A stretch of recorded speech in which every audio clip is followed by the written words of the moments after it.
If you have the need to check the weather in different cities, you can do so through this tutorial video, learning how to make your Garmin device display weather forecasts for multiple cities.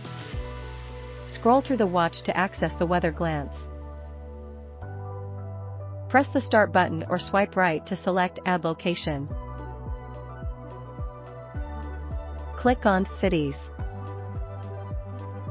The watch will start searching and display locations you can choose from nearby. You can also search for a city by name under Spell Name. Enter the city name, such as Seattle. After selecting, the weather information for that city will load.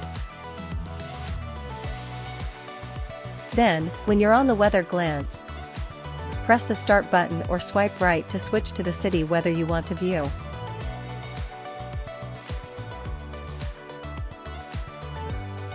If you have any other questions, please contact the Garmin Customer Service Center.